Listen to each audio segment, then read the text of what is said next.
நாமல் ராஜபக்சவை பொறுத்தவரையில் பார்த்தீர்கள் என்றால் அவர் தொடர்ச்சியாக ஒரு முக்கியமான விடயத்தை வலியுறுத்தி கொண்டிருக்கின்றார்.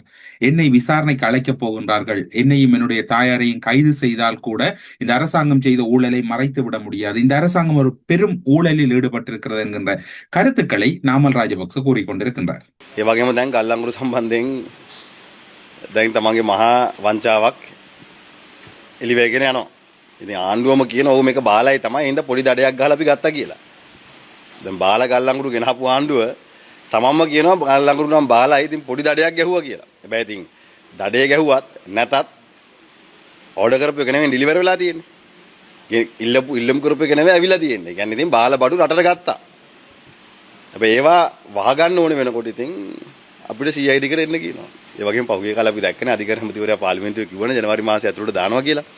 ඉතින් ඒ කැඳවීම තමයි මේ ලැබෙන්නේ. ඉතින් අපිව මාව අපේ අම්මව ඉතින් ඔය CID එකට ගෙන ආවත් හීරගෙවල් වල දැම්මත් ආණ්ඩුවේ මේ ගල්ලංගුරු වංචාව මේ රටේ ආගම දහමට සංස්කෘතියට හෙළ සංස්කෘති කරන විනාශය මහා සංඝරත්නයට සහ ආගමික නායකයන්ට කරන අසාධාරණය අනිත් පැත්තෙන් කන්ටේනර් පන්නපුවා කුඩු කන්ටේනර් පන්නපුවා තවත් පැත්තකින් ආපදාවට ලක් වෙච්ච අසරණ වෙලා ඉන්න ජනතාව රවට්ටන්න බොරු චෙක් දීලා ඒ චෙක් වල මුදල් නැතුව ආය ඇවිල්ලා ඉතින් ඕවා වහගන්න බෑ.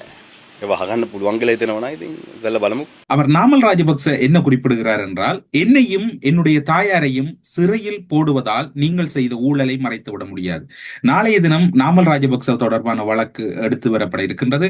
அந்த வழக்கு விவகாரத்தில் நாமல் ராஜபக்ச அறிந்து கொண்டாரோ தெரியாது, என்னை கைது செய்ய போகிறீர்கள், என்னை கைது செய்ய போகிறீர்கள் என்ற ஒரு அச்சத்தை அவர் வெளிப்படுத்தி கொண்டிருக்கின்றார்.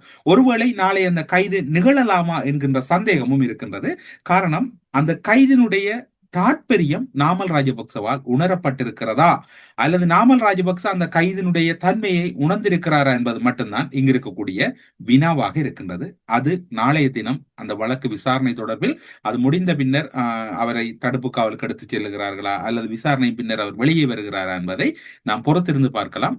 ஆனால் அவர் மட்டில் இந்த விடயத்திலே ஒரு அச்சம் நிலவுவதை இப்போது அவதானிக்கக்கூடியதாக இருக்கின்றது மட்டும்தான் இங்கு சுட்டிக்காட்டத்தக்கது. அது மட்டுமல்லாது, கடந்த வாரம் இந்தியாவினுடைய குடியரசு தினம் இடம்பெற்ற போது ஒடிசா மாநிலத்திலே ஒரு கல்வி நிறுவனம் ஒன்றிலே இடம்பெற்ற குடியரசு தின நிகழ்வில் பிரதம அதிதியாக நாமல் ராஜபக்ச அழைக்கப்பட்டார். நாங்கள் பலரும் அது தொடர்பில் கடுமையான விமர்சனங்களை முன்வைத்தோம். பலர் அது தொடர்பில் கடுமையான வகையிலே ஏளனம் செய்தும் இருந்தோம். ஆனால் அதில் ஒரு முக்கியமான தகவல் பொதிந்திருக்கின்றது.